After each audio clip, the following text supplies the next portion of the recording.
ようこそ。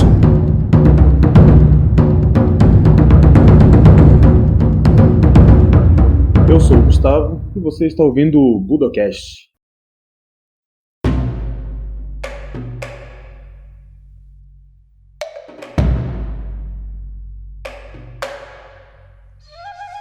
Bem-vindos a mais um Budocast. No episódio de hoje, nós vamos falar sobre Kyudo. Estamos aqui com a sensei Elisa Corrêa, quarto dan de Kyudo. Muito obrigado por ter aceitado participar do Budocast. Prazer é meu. Talvez muita gente não conheça sobre o Kyudo, principalmente no Brasil, né?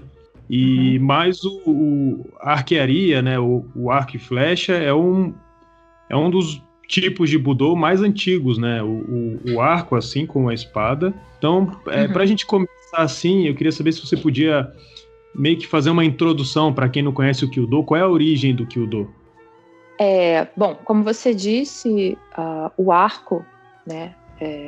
Todos os tipos de arco, e o arco japonês, inclusive, é uma ferramenta muito antiga, né? Existem vários registros, né, de que acho que por volta de 4.000 antes de Cristo já tem pinturas, né, de homem das cavernas, essas coisas assim. Eu não consigo falar assim com tantos detalhes sobre essa coisa, mas a gente sabe que esse arco japonês, ele é muito antigo, já com esse mesmo formato que ele tem hoje em dia, e as características físicas do arco japonês, elas são bastante marcantes, né? Então foram realmente assim achados muito interessantes, esses achados arqueológicos, mostrando que esse arco já tinha esse formato 4.000 anos antes de Cristo, né? Só que assim, inicialmente ele é primeiro uma ferramenta de caça, depois ele começa a ser usado, né, também para guerra, mas a gente não consegue chamar isso ainda de Kyudo, né? Embora todas as coisas que a gente faça no Kyudo tenham origem nessas técnicas de tiro com esse arco específico japonês, o que a gente pratica hoje em dia, né, com esse nome de Kyudo é uma coisa assim bem mais recente, né? Só que como são milhares de anos de história,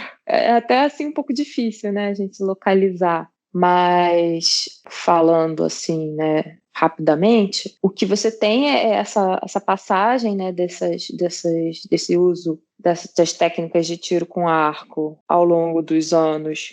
Vão se desenvolvendo várias técnicas, né, diferentes, várias escolas, assim como aconteceu com outras artes, né, tinham muitas escolas de tiro com arco diferentes, né, com técnicas ligeiramente diferentes. E aí, quando o arco deixa de ser usado, na verdade, inicialmente tem um movimento concomitante, né, em que além de ser um instrumento para guerra, ele era usado também em muitas cerimônias, tanto religiosas como práticas assim de tipo esportes, né, principalmente para a elite japonesa, né, para os nobres nas cortes, para os samurais mais ricos. O arco ele era um artefato assim que dava um status elevado, né, não era qualquer guerreiro que aprendia a lidar com o arco. Então ele era usado em várias brincadeiras assim da corte. Algumas dessas coisas elas continuam possíveis de serem vistas no Japão hoje em dia, né? Nesses festivais regionais, muitas vezes eles fazem brincadeiras. Hoje em dia, em geral, o pessoal não usa mais os animais de verdade, mas usa assim, um cervo de balão, umas coisas assim, né? Tinham várias brincadeiras que se fazia com arco. Tinha alguns torneios de prestígio, sendo que o mais famoso dele é um que acontece num templo em Kyoto, chamado Sanjusan Gendo. Esse ainda acontece todos os anos, é um festival que acontece lá e que fica muito cheio. Normalmente os kyudokas que estão fazendo maioridade as meninas vão vestidas com kimonos muito bonitos, então é uma festa assim bastante famosa. E aí esse aspecto fora desse ambiente de guerra do Kyudo vai crescendo bastante, né, conforme o arco se torna obsoleto na guerra. E aí, com o tempo, o que acontece é que ele vai ficando decadente, digamos assim, né, vai deixando de ser uma arte marcial valorizada, né. Isso muda principalmente por causa de um sensei chamado Honda Toshizane. Ele desenvolve, né, uma proposta assim, de uma técnica mista, misturando algumas técnicas diferentes na virada do século XIX para o XX, e essa escola dele faz bastante sucesso, né, e isso dá uma revigorada bem grande assim, para essa situação moderna, né, atual do Kyudo. Ainda acontecem algumas outras modificações na primeira metade do século XX, que é quando nasce o que hoje em dia é a Federação Japonesa de Kyudo, né? Eles tinham realmente uma ideia assim de trazer isso, digamos, para esse Japão moderno, né? Colocando como uma possibilidade de educação física nas escolas e tal. Então, assim, o que a gente pratica hoje em dia mesmo, né, aqui no Brasil e na maior parte do mundo, é esse Kyudo da Federação Japonesa de Kyudo, que deu origem também à Federação Internacional de Kyudo, é o mesmo tipo, digamos assim, e que ele é um misto de técnicas de diversas escolas que existiram no passado. Nem todas as escolas que existiram no passado deixaram de existir, né? Algumas continuam existindo de uma forma relativamente assim pacífica, harmoniosa com a federação, mas aí é isso. Essas são as origens do Kyudo. Não sei se eu falei muita coisa muito rápido. Se você quiser perguntar alguma coisa, Gustavo. Na verdade, isso que essa última parte, né, da questão histórica do Kyudo, ela também tem relação com a de vários outros estilos de Budo no Japão, né? Quando começa o período Meiji, né, que muitas coisas caem em desuso, tem muito esse apelo das coisas ocidentais e até pelas coisas que são mais, vamos dizer, úteis para a nova sociedade moderna japonesa naquela época, né? Dentro do pensamento deles, né? Então é interessante que o Do também sofreu essa... Também passou por isso, sim. Eu tenho a impressão até de que essa certa decadência do Kyudo, pelo que eu já ouvi falar, né? Ela começa até um pouco antes, talvez, das outras artes, mas ela se acentua bastante nessa época da restauração, né, Meiji, porque é isso que você falou, eles se viram para o Ocidente, né, e começam a deixar para lá essa parte da tradição japonesa que aparentemente não ia servir mais para nada, né? E o Kyudo, ele também, aí é uma impressão minha, né? Ele também exige uma infraestrutura um pouco diferente do que as outras, né? Maior. Porque às vezes um mesmo dojo, você coloca um tatame, você tira o tatame, dá para de repente treinar um kendo, coloca um tatame, dá para treinar um judô. Sim, a parte da infraestrutura realmente é o inferno do Kyudo, porque é o que faz com que ele acabe sendo muito mais difícil de você praticar e às vezes até mais caro, né, para as pessoas que precisam realmente alugar o espaço. Bem complicado, porque a gente precisa de um espaço muito grande e não é fácil, né? Não apenas muito grande, como também com um certo nível de segurança, né? Então, sei lá, se você tiver um campinho de futebol, mas do lado de lá não tem como você garantir que não vai passar ninguém por trás do seu alvo, não adianta, né?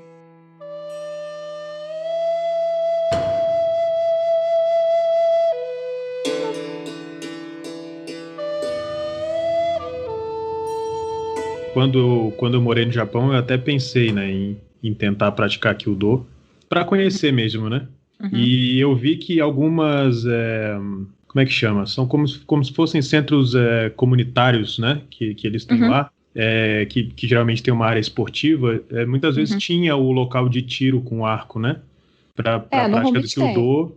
Mas eu não conseguia encontrar muito, era assim, uma aula para iniciante, alguma coisa assim, né? Talvez, às vezes que eu estive lá treinando, né? Quando eu comecei na faculdade, né? No clube, né? Que eles chamam da faculdade. Então, o pessoal, como tem entrada organizada, né? Todo ano entram as pessoas no mesmo mês e tal, é bem mais fácil.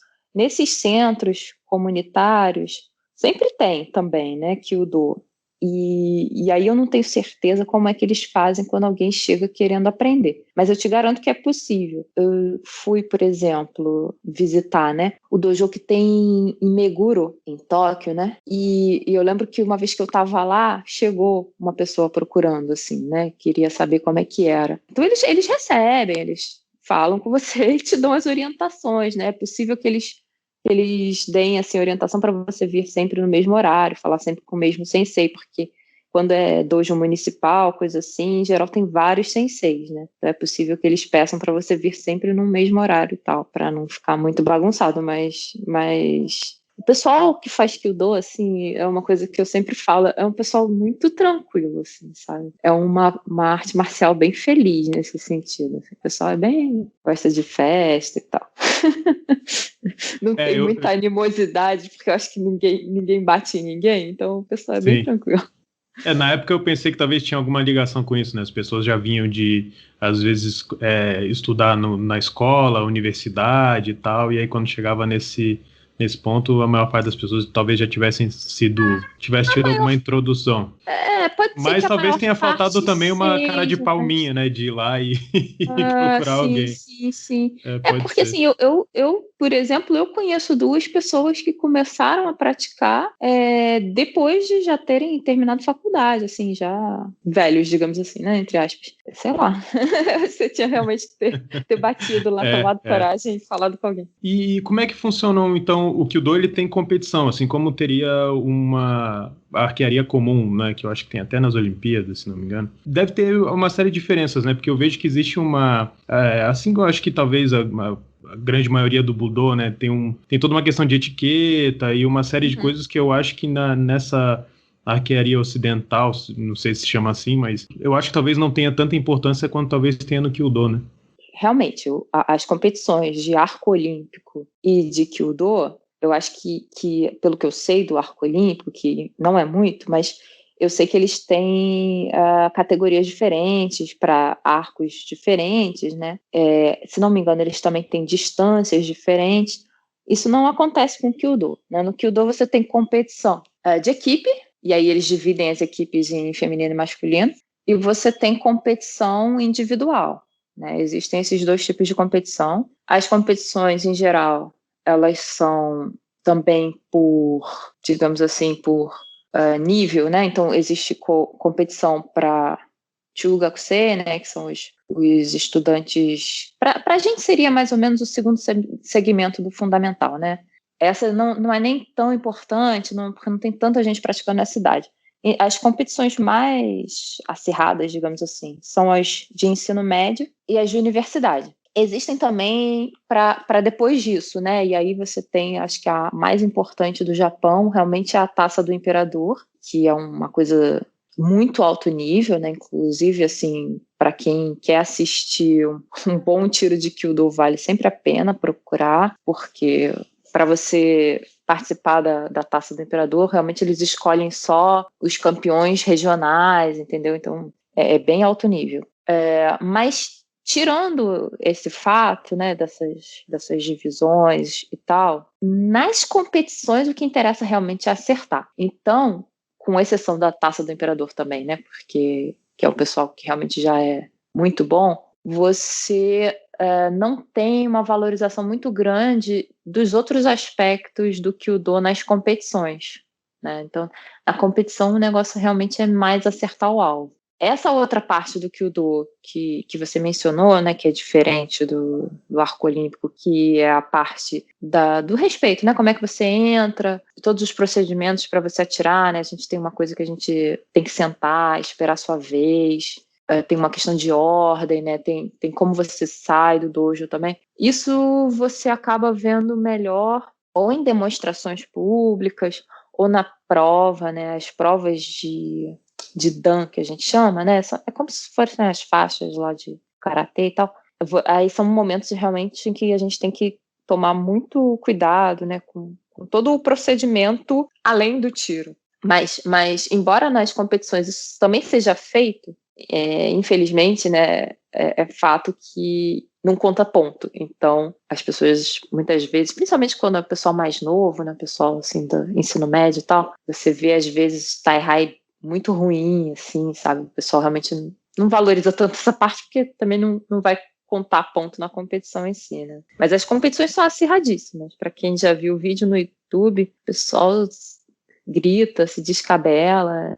e as finais, então eles colocam um alvo. O alvo do Kyudo, normalmente, ele não é totalmente branco, né? Mas ele tem só ou uma bolinha no meio ou poucos círculos. Não é igual o alvo do arco olímpico, que já tem as marcações de ponto no alvo. Não sei se vocês já viu algum alvo do arco olímpico, mas ele tem um esquema de cor e cada cor vale um número específico de pontos. No Kyudo não é assim, né? Então, se a pessoa acertou, é 1, se não acertou, é 0. Só que quando chega nessas finais, dessas competições muito acirradas, eles colocam um alvo que é todo marcadinho, assim, centímetro por centímetro, porque os caras são tão bons que realmente eles decidem por distância, né? A flecha que estiver mais perto do centro é que vai ganhar, né? A pessoa que ganha. Tem ficado bastante na moda, digamos assim, Kyudo, porque andou tendo filme, mangá, anime e tal, aí tá bem na moda agora. Você sabe qual é o nome? Vou até procurar depois. Tem vários. Tem um que saiu, acho que tem uns 2 anos, da NHK, que chama Tsurune. O mangá tem um que eu gostei muito, que chama Hanani Somu. Mas tem outros, tem bastante coisa.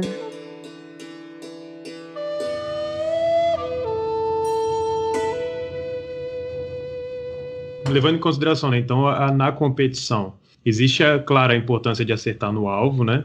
Mas o que seria, então, dentro do Kyudo, o Shinzenbi? Que eu tenho aqui, eu tenho um livro aqui da Nippon Budokan que fala disso, né?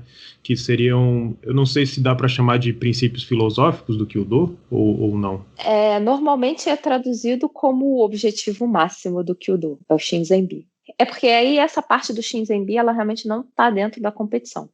As competições, eu acho que elas nascem mais do fato de Kyudo ter entrado como um esporte, né, como uma opção de educação física nas escolas e nas universidades, porque nas universidades a educação física também é obrigatória, não sei se as pessoas têm consciência disso, mas lá é obrigatório, a educação física na universidade também.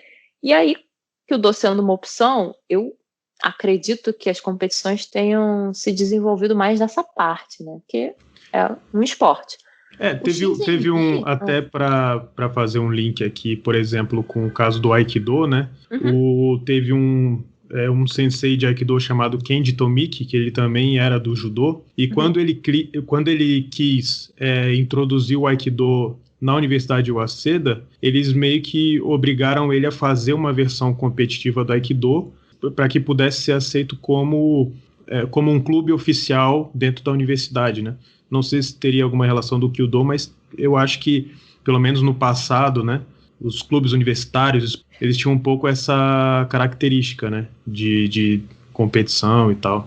Pode ser que tenha relação, realmente. Eu não tenho essa informação assim concreta, como você trouxe, mas é possível, realmente, porque de fato, na medida em que viram uma coisa assim nas escolas, né, e ligado à educação física, eu acho que é meio natural você ter essa formação de time, para um time fazer contra o outro e tal. Agora, mas o Shinzenbi é diferente. O Shinzenbi, aí ele está mais atrelado ao outro aspecto do Kyudo, né? Que é esse das pessoas que não fazem por causa das competições, né? Que não tem essa pretensão esportiva tanto, né? E são 3 palavras, né? Shin tem a ver com verdade. Zen tem esse Zen, eu gosto sempre de falar isso para as pessoas, porque elas não sabem como é que escreve, né? E esse Zen não é o Zen do Zen budismo. Esse Zen é uma outra palavra, escreve diferente, que significa uma coisa correta, né, uma coisa certa.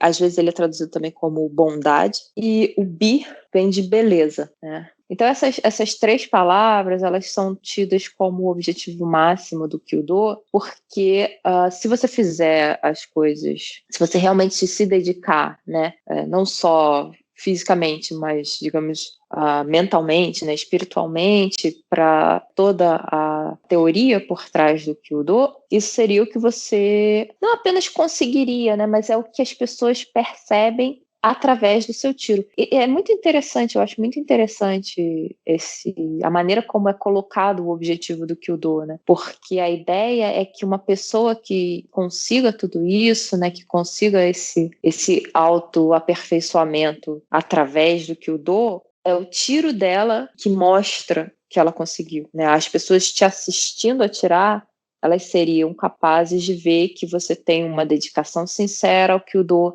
você está fazendo as coisas corretamente.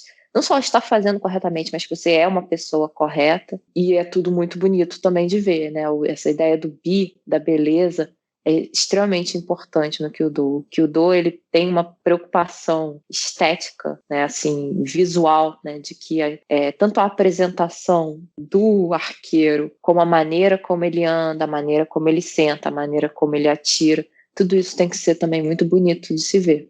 Essa questão do Shinzenbi, porque eu vejo às vezes muito o Kyudo, a arquearia japonesa, muito ligada a um treinamento meio mental, assim, né? Teria alguma relação essas duas coisas, no sentido de que prestar atenção em todos esses itens aí, quase como uma forma meio, não sei, isso eu tô pensando aqui, né? Uhum. Meio meditativa, assim, nesse sentido?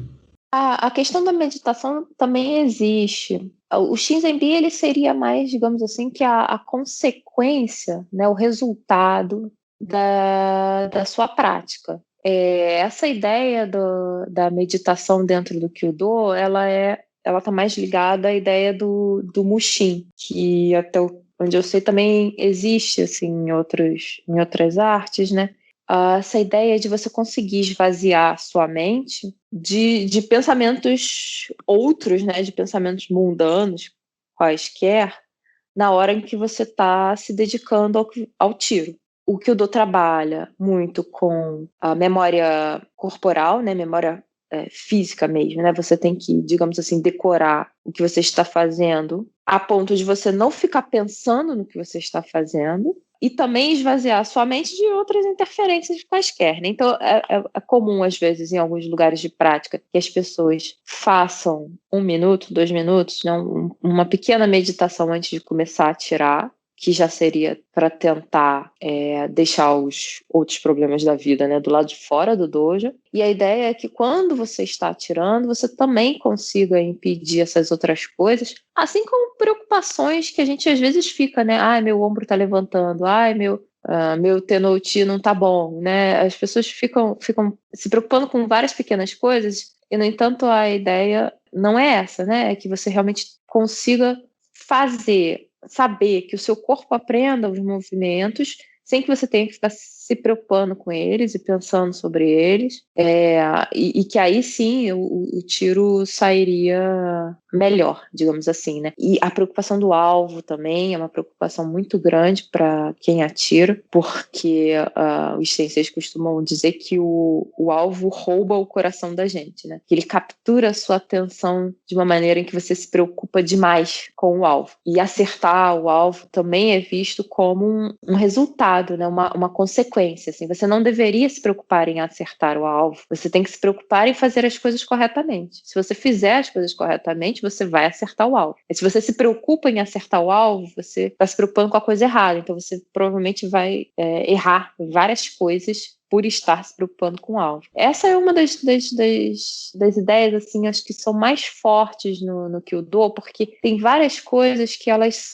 têm essa relação, né, de causa e consequência. E é muito comum as pessoas se preocuparem com isso que, na verdade, é a consequência, né, sem perceber que ela não deveria fazer aquilo, porque a consequência vem naturalmente se você estiver com a base correta, né? Quando a gente atira, o arco gira na mão da gente. Esse é o normal. Mas é muito, muito comum que quem está começando não veja isso acontecer, né? O arco dos iniciantes não gira. E as pessoas ficam desesperadas e elas tentam forçar o giro no arco. Elas tentam, às vezes, abre mais a mão, às vezes joga o punho para trás, tudo querendo simular esse giro. Em vez de entender que, na verdade, o giro acontece porque você está segurando o seu arco da maneira correta. Então, em vez da pessoa consertar a maneira de segurar o arco, ela fica tentando simular o giro. É a preocupação com a coisa errada, entendeu? Então, assim, no Kyudo a gente está sempre tentando dar um passo atrás, digamos assim, para você consertar a base e aí você chegar na consequência esperada, digamos assim. Então a ideia seria mais ou menos se focar mais no processo do que no resultado final do tiro? Pode ser colocado assim, é possível você colocar dessa maneira. A verdade é que a palavra preocupar já está um pouco fora, assim, né? A gente pode pensar que realmente é você se concentrar em corrigir o processo. Como é que é o processo, né? Porque eu já vi referência a 8 etapas do processo de atirar com o arco. Como é que seria, então, esse processo? Como é que ele funciona e por que ele é dividido em 8 etapas? Eu nunca ouvi falar de por que ele é dividido em 8 etapas, né? Realmente esse porquê eu não faço a menor ideia. Se é que ele existe, né? Essa explicação. Embora 8 seja um número cabalístico, né? Para os japoneses e para os chineses. Então pode ser por isso. Essas 8 etapas, a gente chama de hasetsu. Elas são simplesmente pontos importantes, né? Dentro do tiro. Então, você tem, desde a hora que a pessoa... a primeira etapa, por exemplo, né? É a colocação dos pés, né? O que a gente chama de ashibumi, colocação dos pés. Então, você parte desde a colocação dos pés até o momento imediatamente posterior a você atirar, tá? Essas são as 8 etapas. Mas a questão é essa, é que você pegou um sensei, né? Qualquer lá na antiguidade, ele didaticamente, né? Para ensinar como é que você atira, ele escolheu esses 8 pontos críticos, né? Que é você consertar, pisar corretamente, né? Você está com os seus pés numa base sólida, você endireitar a sua postura, que é o segundo, chama Dozo Kuri, você pegar, né, o arco e a corda corretamente, né, que é esse momento do Yugamae, né, fazer a verificação do seu material nesse momento também é um passo bem complexo, você tem que fazer várias coisas. Você suspender o arco, puxar o arco, né, no momento da envergadura, né, que eu pulei, tem o Chiokoshi, suspender, envergar o Hikiwake, né, a hora que a gente abre o arco, cai esse ponto máximo, né, de abertura em que você também tem que mirar, o disparo efetivamente, né, que é o hanare, e aí o ponto imediatamente posterior ao disparo, que é o zanshin, que é um momento que você tem tanto assim como uma reflexão do seu tiro, mas que ele também é um momento assim de como explicar. O zanshin é super complicado de explicar. Deixa só a reflexão. Porque ele é muito complicado mesmo. Mas, assim, é um momento importante, né? E o fato de você considerar crítico, né? Um momento de atenção, mesmo o momento pós-disparo, dá uma medida, assim, do quão importante é esse 8º passo, né? O zanshin.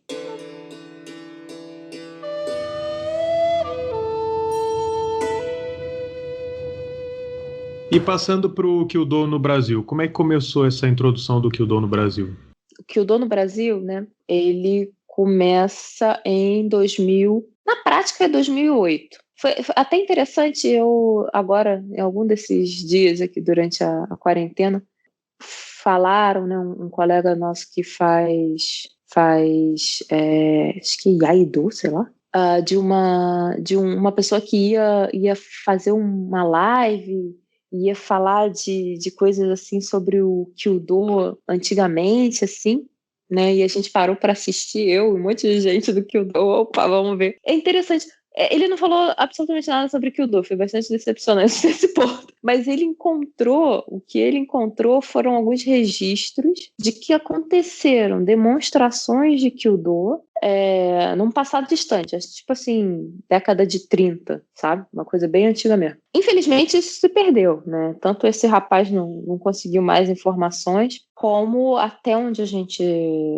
sabe, né? Não tinha ninguém praticando efetivamente Kyudo no Brasil em 2005, 2006, que foram quando começaram as conversas, né, entre mim e um sensei chamado Yanai, né? Ele, na época, ele morava aqui no Rio de Janeiro. Eu estou no Rio de Janeiro, né, para quem não sabe. E ele morava aqui no Rio de Janeiro, ele era diretor do Instituto Cultural Brasil-Japão, e ele já tinha praticado Kyudo na época em que ele morava no Japão, né, na adolescência dele. E eu comecei a praticar Kyudo quando eu estava no Japão, em 2005, 2006. E aí, quando eu estava para voltar, a minha mãe sabia que eu estava praticando e tal, ela começou a procurar se tinha algum lugar aqui. Ela encontrou o Yanai confirmou que realmente não tinha ninguém praticando Kyudo no Brasil. Então, assim, em 2006, a gente não achou ninguém. Aí, depois que eu voltei para cá, a gente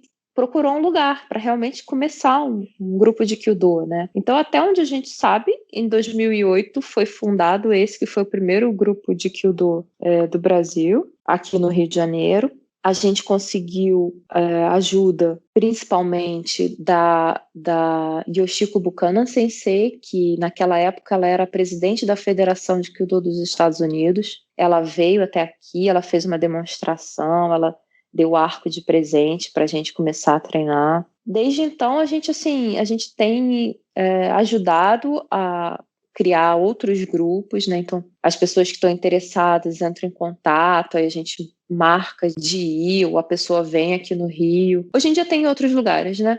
Mas assim, a gente montou uma rede relativamente grande, né, no país, em que já existem várias pessoas graduadas que conseguem orientar pessoas interessadas em começar outros grupos, né? E a gente tem crescido nesse esquema. Então, o grupo do Rio de Janeiro, por exemplo, deu apoio para o grupo de Brasília, mas a gente conseguiu criar diversos outros grupos, e hoje em dia você tem alguns desses grupos, por exemplo, o pessoal de Brasília dá suporte para o pessoal do Paraná, porque tem uma pessoa em Brasília que tem família no Paraná, então, toda vez que ela vai no Paraná, ela ajuda o pessoal do Paraná, o pessoal de São Paulo ajuda o pessoal de Campinas, né? Então, a gente se espalhou dessa maneira, né? A gente tem a BKK, né, que a gente chama, que é a Associação Brasileira de Kyudo, ela se estabeleceu assim. Vai um ajudando o outro a formar os grupos menores, né? Isso já faz 12 anos agora.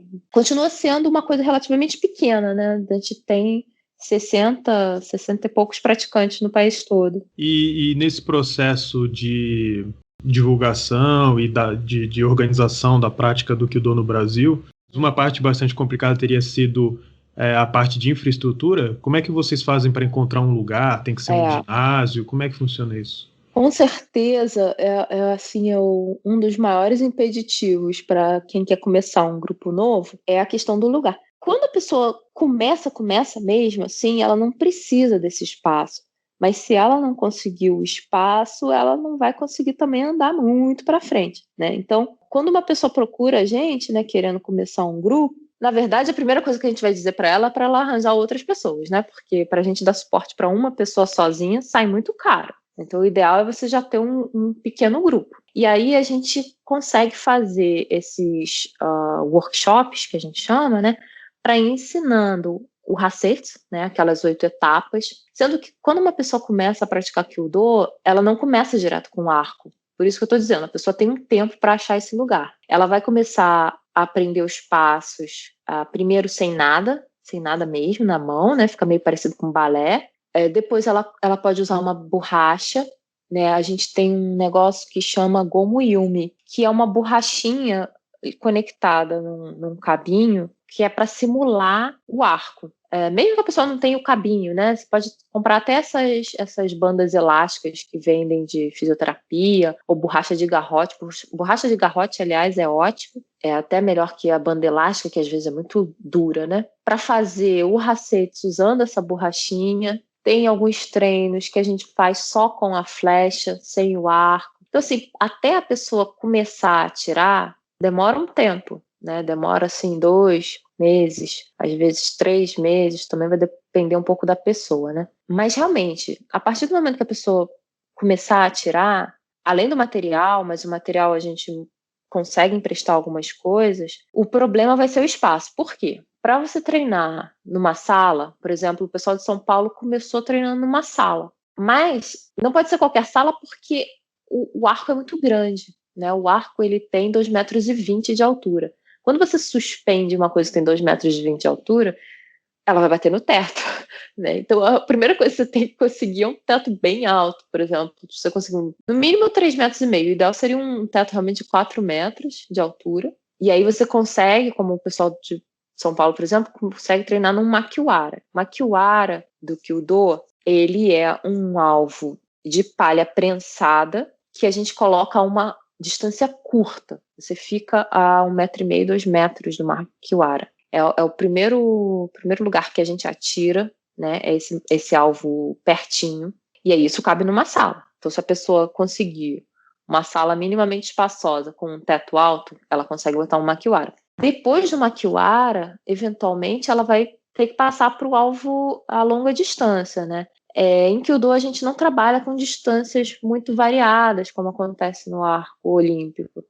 A gente tem uma distância padrão que é 28 metros. Então, para você atirar nessa distância, você vai precisar de um lugar, na verdade, que idealmente tem bem mais do que 28 metros, porque, como a gente já mencionou antes, existe um procedimento para você chegar até a linha do tiro, né? É óbvio que você pode treinar separadamente, né? Nesse mundo imperfeito que a gente vive, às vezes as pessoas dividem. Por exemplo, o pessoal de Buenos Aires, né? A gente é colega do pessoal de Kyudo de Buenos Aires, e eles têm um dojo em que eles conseguem atirar, mas não conseguem fazer esse treino do Tai-Hai, né, que é essa parte de como você deveria chegar na linha de tiro, e eles têm um lugar que eles só conseguem praticar decentemente o Tai-Hai e não conseguem atirar à distância. Mas assim, não é o ideal, né? O ideal seria você ter esses 28 metros até o alvo, e mais uns 5 metros no mínimo, de preferência um pouquinho mais, antes do alvo. Porque a gente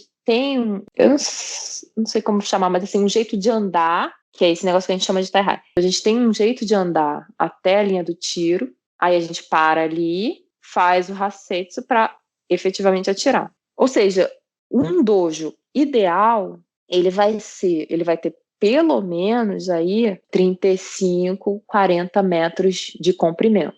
E aí isso não é uma coisa fácil para as pessoas que querem começar a praticar Kyudo num ambiente próximo do ideal, digamos assim, né? Porque o ideal mesmo a gente não conhece ninguém aqui no Brasil que tenha conseguido, mas no ambiente próximo do ideal seria isso, seria um espaço que tivesse pelo menos uns 35, 40 metros de comprimento, né? A largura ideal, que eu quero dizer, né? Ela vai depender, na verdade, de quantas pessoas vão atirar naquele lugar.